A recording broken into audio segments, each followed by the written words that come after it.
Love అంటే ఏంటండి? Love అంటే ఏంటంటే సిన్సియర్ గా ఇద్దరు ఉంటే ఎండింగ్ దాకా అది చాలా బ్యూటిఫుల్ గా ఉంటుంది అనమాట. నిజంగా ప్రపంచంలో మనం లవ్ చేసిన వాళ్ళు మన పక్కన ఉంటే దాని ముందు మనకి ఇంకా ఏది అవసరం లేదు. ఒక సాంగ్ కూడా ఉంది, పూరిల్లైనా పర్లేదు ప్రేమ ఉంటే, పరమన్నం అవసరం లేదు ప్రేమ ఉంటే అని చెప్పి. అంటే నా లైఫ్ లో నేను చూసిన దాన్ని బట్టి చెప్తున్నా, మనం లవ్ చేసిన మనిషి మన పక్కన ఉంటే చాలు, వి ఫీల్ హ్యాపీ. ఒకవేళ మనకి నచ్చిన పర్సన్ మన పక్కన లేకపోయినా మనం సిమ్లా ఊటీ ఎక్కడున్నా మనకి ఏది నచ్చదు, ఆ ప్లేస్ కావచ్చు, ఆ మంచి ఫుడ్ ఏదైనా కూడా, అరే తను కూడా మనతో ఉంటే అది చిన్న ఇదైనా కూడా వి ఫీల్ సో హ్యాపీ. అట్లా. మీ లవ్ మీతో ఉందా? మా హస్బెండ్ నాతో ఉన్నాడు, కానీ మా ఇద్దరి మధ్య లవ్ లేదు. లవ్ లేదు? లవ్ లేదు. అదేంటండి? అదేంటి అంటే ఆయన నాకు చాలా దూరం ఉంటారు.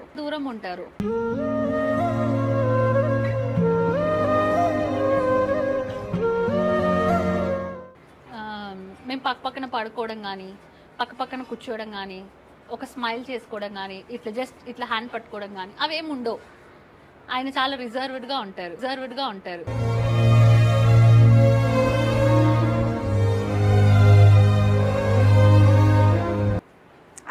అంటే ఇప్పుడు ఒక మా బ్రదరో మా ఫాదరో ఉన్నారనుకో నా పక్కన, ఎట్లా ఉంటది అట్లా ఉంటారు. ఎందుకలా అంటే ఐ డోంట్ నో. నేను చాలాసార్లు తనకి చెప్పి చూసాను, ప్రేమగా ఉందో మంచిగా ఉందో.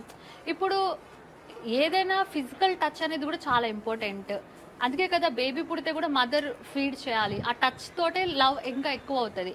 ఒక చిన్న హగ్ చేసుకోవడము, అలా ఏదో ఒకటి పక్కన కూర్చోవడము, నవ్వుతూ మాట్లాడుకోవడము, అట్లా ఏమి ఉండదు. చాలా ఆయన ఇది అంటే రీజన్ ఒక్కటి ఉంటుంది కదా, లైక్ రీజన్ అంటే రీజన్ ఏమీ లేదు. ఆయన అంతే ఇంకా అట్లాగా ఉంటారు. ఈ పాపనే ఇంకా క్లోజ్ గా ఉంటది ఆయనతోటి మొత్తం. ఈమె బాగా క్లోజ్ ఉంటుంది. అంటే నార్మల్ గా ఒక పర్సన్ నుంచి మనకి లవ్ దొరికినప్పుడు ఇంకొక వ్యక్తితో మనం లవ్ కోరుకుంటాం కదా, మైండ్ ట్రాక్ చేంజ్ అయిపోతుంటుంది కదా. అవును. అలా ఏమన్నా అవుతుందా మీరు ఎప్పుడైనా? చాలా వరకు నేను విన్నాను, లైక్ అంటే బాయ్ ఫ్రెండ్ గానీ ఒక రిలేషన్ లో, టీనేజ్ లో, ఇప్పుడు చాలా మంది ఫ్రెండ్స్ లో ఒక పర్సన్ మనకు కావాల్సినట్టుగా లవ్ చేయకపోతే ఇంకా వేరే వాళ్ళు ఎవరైనా మనకి కొంచెం ఆ టైప్ లో లవ్ ఇస్తున్నారు అంటే మనం వాళ్ళకి అట్రాక్ట్ అయిపోతాం. సో అలా ఏమైనా జరుగుతుంది? ఎప్పుడు అంటే మనం సింగిల్ ఉన్నప్పుడు, అన్మ్యారీడ్ ఉన్నప్పుడు. ఇప్పుడు ఎట్లా అంటే మ్యారేజ్ అయిపోయింది కదా, ఇప్పుడు మనం లవర్స్ ఉంటే సరే, వాడు కాకపోతే మనం ఇంకెవరైనా నచ్చితే మనం చూడొచ్చు. కానీ ఇప్పుడు మనకు నచ్చినా నచ్చకపోయినా ఇద్దరం కలిసి ఉంటున్నాం, ఒకటే దగ్గర ఉంటున్నాం. ఇంకోటి ఏంటంటే బేబీ ఉంది. సో ఇంకోటి ఏంటంటే అంత కనెక్టివిటీగా కూడా నాకు ఎవరు ఇప్పుడు దాకా నాకు కనిపించలేదు. నాకు ఏమంటారు, నాకు తగలలేదు అనాలి అట్లా. మీ లవ్ మ్యారేజ్ కదా మీది? మీ హస్బెండ్? మాది లవ్ మ్యారేజే. అయినా లవ్ లేదు? అయితే లవ్ మ్యారేజ్ చేసుకోవద్దు అంటారు? అట్లానేం లేదు, మా హస్బెండ్ లాగా అందరు ఉన్నారు కదా. అంటే ఏమంటానంటే ఒక అమ్మాయి అబ్బాయి మధ్య ఉండే అట్రాక్షన్ లేదు మా ఇద్దరి. మీ గురించి మొత్తం తెలిసే, మీ పాస్ట్ ప్రెసెంట్ అంతా తెలిసి చేసుకున్నారు కదా. అప్పుడు ఎలా ఉండేది? అప్పుడు బాగానే ఉండేదా ముందు? అప్పుడు అలాగే ఉండేవాళ్ళు. మరి ఎందుకు చేసుకున్నారండి అలాంటప్పుడు? కావాల్సిన లవ్ దొరికినప్పుడు వదిలేచ్చు కదా. నేనే మీద పడుతుండే.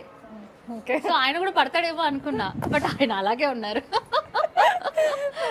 అట్లా అనమాట. చేంజ్ అవుతారు అనుకున్నారా? కానీ చేంజ్ అవ్వట్లేరు. బాధపడతారా ఎప్పుడైనా? అంటే హస్బెండ్ లవ్ లేదు అనేది చాలా పెద్ద విషయం. చాలా బాధ. అది కూడా ఒక ఇంటర్వ్యూలో చెప్పుకోవడం చాలా పెద్ద విషయం. ఇప్పుడు ఎందుకంటే ఇంట్లో ఫ్యాన్ ఉంది, ఫ్రిడ్జ్ ఉంది, సోఫా ఉంది లాగా ఆయన కూడా ఉన్నారు అనే అలా అనమాట. అట్లా ఒక వస్తువులో ఉండకూడదు. లవ్ ఉండాలి, ప్రేమ ఉండాలి కదా, నవ్వుతూ మాట్లాడాలి. ప్రతిదానికి ఆయన కోపం అవుతారు, అరుస్తారు. ఒక్కటి ఏంటంటే ఫుడ్, టైంకి ఫుడ్ పెడతారు నాకు. నేను వద్దన్నా పెడతారు, గొడవైనా పెడతారు. ఆయన తాగేసి పడిపోయి పడుకునేటప్పుడైనా అట్లా ప్రతిదీ 3 పూట్ల కానీ 4 పూట్ల కానీ నాకు ఫుడ్ అరేంజ్ చేసేస్తారు ఫస్ట్. అట్లా ఈ మధ్య నేను కొన్ని రోజులు బట్టి వాకింగ్, డైటింగ్ చేస్తున్నా, అయినా కూడా హీ డోంట్ కేర్. తినాల్సిందే, నువ్వు తిను. నేను ఎట్లా సన్నగైతా, నువ్వు నాకు ఇట్లా ఎందుకు చేస్తున్నావు అని చెప్పేసి. ఆ ఒక్క విషయం ఈవెన్ మా మమ్మీ కూడా నాకు ఇప్పటిదాకా అట్లా ఏ రోజు కానీ ఫుడ్ గురించి మా అమ్మ కూడా నాకు అంత కేర్ చేయలేదు. బట్ ఆ విషయంలో బాగా కేర్ చేస్తారు, పాపను బాగా చూసుకుంటారు. మీరు ఇలా ఇంటర్వ్యూలో చూస్తే మంచిగా పద్ధతిగా నార్మల్ గా అనిపిస్తారు, మళ్ళీ కొన్ని వీడియోస్ లో చూస్తే బోల్డ్ గా అనిపిస్తారు. అసలు ఏంటండి డ్రాస్టిక్ చేంజెస్ ఉంటాయి మీలో, అసలు అర్థం కాదు. అంటే ఏంటంటే మేము ఉండేది కొద్దిగా మాస్ ఏరియా అనమాట. సో నాకు గోవా అంటే ఎందుకు ఇష్టం అంటే మనకి ఇష్టం అన్నట్టు డ్రెస్ వేసుకోవచ్చు, చిన్న నిక్కరు, స్లీవ్లెస్. అందరూ అదే వేసుకుంటారు, పట్టించుకోరు. ఒకవేళ పాష్ ఏరియాలో ఉన్న ఏ డ్రెస్ వేసుకున్నా నడిచిపోద్ది. ఇక్కడ ఏంటంటే నేను వేసుకునే డ్రెస్ కి కొద్దిగా చూసే వాళ్ళకి, అంటే ఇంట్లో ఉన్న బాల్కనీలోకి వచ్చిన నాకు కూడా కొద్దిగా ఆక్వర్డ్ గా అనిపిస్తుంది, ఏమైనా అనుకుంటారేమో అనేసి నేను కొద్దిగా ఆలోచిస్తాను అనమాట. ఇంకోటి ఏంటంటే షూట్ అంటే it's depend on the shoot కదా, ఎందుకంటే వాళ్ళు కంటెంట్ ఏమి ఇస్తారు, డ్రెస్ ఏం అడుగుతారు, అది నేను ఫాలో చేయాలి. అందువల్ల అలాగా. ప్రెసెంట్ అయితే మంచిగా ఉన్నారు, నీట్గా. మీకు మీ హస్బెండ్, మీ కూతురులో ఎవరు ఇష్టం అంటే ఎవరు చెప్తారు? కూతురే చెప్తారేమో మేబీ. కూతురే. మా హస్బెండ్ కూడా ఇష్టమే, కానీ కొద్దిగా అంటే మా పాపకున్న ప్రేమ ఆయనకి లేదు. ఇప్పుడు ఇంత చిన్న పాప ఉంది కదా, మరి ప్రేమ లేనప్పుడు కలిసి ఉండడం ఎందుకంటే? విడిపోవచ్చు కదా. కలిసి ఉండడానికి చాలా రీజన్స్ ఉన్నాయి, కలిసి ఉండాలి. ఎందుకంటే ఇప్పుడు ఒంటరిగా ఉండి ఏం చేయాలి, లవ్ లేకున్నా ఒంటరిగానే. ఇప్పుడు మీ ఇంట్లో మీ హస్బెండ్ ఒక వస్తువులా అని చెప్పేసి అన్నారు, అది కూడా ఇప్పుడు ఒంటరిగా ఉన్న ఫీలింగే కదా మీకు ఇంట్లో కూడా. అవును. ఇంకేంటంటే ఇప్పుడు ఏమే అమ్మాయి, ఆడపిల్ల కానీ మగపిల్లోడు కానీ, ఇప్పుడు ఈ పాపని లవ్ చేసేది ఎవరు అంటే మా హస్బెండ్, నేను, మేమిద్దరమే. ఇంకా అంతకు మించి మా వాళ్ళు వీళ్ళు ఎవ్వరు లేరు. ఇప్పుడు ఆ లవ్ చేసే మనిషిని కూడా నేను తీసేస్తే, ఇప్పుడు నేను ఏదైనా షూట్ చేయాలి, ఈ పాపని నేను ఎవరి దగ్గర పెట్టాలి, ఎవరు చూసుకుంటారు? అట్లా ఏదైనా పిల్లలకి చూసుకోవడానికి ఇద్దరు కంపల్సరీ ఉండాలి అట్లా అని చెప్పేసి. ఇంకోటి ఏంటంటే ఇప్పుడు సరే మా ఇద్దరి మధ్య రిలేషన్ ఎట్లున్నా ఫాదర్ లవ్ ఫాదరే ఇస్తాడు, ఇంకెవ్వరు ఇయ్యరు. నాకు ఎవడన్నా ఇవ్వచ్చు మొగుడు లవ్, కానీ పాపకి ఫాదరే ఇస్తాడు. సో అందువల్ల ఏంటంటే ఇంకా లైఫ్లో అన్నీ చూసేసాను. ఇప్పుడు లవ్ ఉన్నా లేకపోయినా ఇట్స్ ఓకే, చెల్తా. అట్లా మీరు అలా మాట్లాడుతుంటే నాకు బాధగా ఉంది. అయ్యో, కానీ హ్యాపీగా ఉన్నారు నిజంగా, స్మైల్ చేస్తూ. అంటే లోపల ఎంత పెయిన్ ఉన్నా బయటికి చెప్పుకోకుండా, అంతే కదా.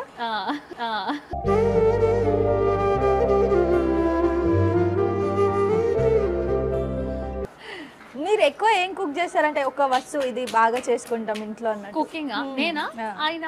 మీరు అసలు చేయరా అంటే? నేనంటే నాకు చిక్కుడుకాయ అంటే బాగా ఇష్టం. చిక్కుడుకాయ ఫ్రై, చిక్కుడుకాయ టమాటా. ఒకప్పుడు ఆలు ఇష్టం ఉండేది, చేంజ్ అయిపోతున్నాయి అలా అని చెప్పేసి. ఆయన అయితే అమ్మో నాన్ వెజ్ అమ్మో. అంటే మీరు నార్మల్ చిక్కుడుకాయ చేసుకుంటారు, నేను చిక్కుడుకాయ అంతే. కొంచెం అయితే చేంజెస్ వచ్చిందండి, డైట్ నిజంగా. పద్దాకు వస్తుంది, స్టమక్ కి ముద్దు పెడుతుంది, తమ్ముడు చెల్లి ఉన్నారు కదా అంటది, లేరమ్మంటే ఏడుస్తుంది, ఓకే ఉన్నారని. స్కూల్కి వెళ్తుంది కదా, డాక్టర్ దగ్గరికి వెళ్ళు, ఇచ్చేయమని తమ్ముడు చెల్లిని, ఇంకా ఎన్ని రోజులు ఇంకా అంటది. సరే నేను అంటే దేవుడు ఆ అమ్మాయి అడుగుతుంది అందుకని ఇవ్వచ్చు కదా ఒక బేబీని, ఆమె పాపం ఒక్కటే ఉంటే, వేరే పిల్లలు ఎవరైనా నడుస్తారు కదా సందులో, మనకి కూడా తమ్ముడు చెల్లి ఉంటే ఇలా ఉంటే మనం కూడా ఆడుకోవచ్చు కదా అంటది. అమ్మో మాట్లాడుతుంది, తమ్ముడు చెల్లి కావాలి.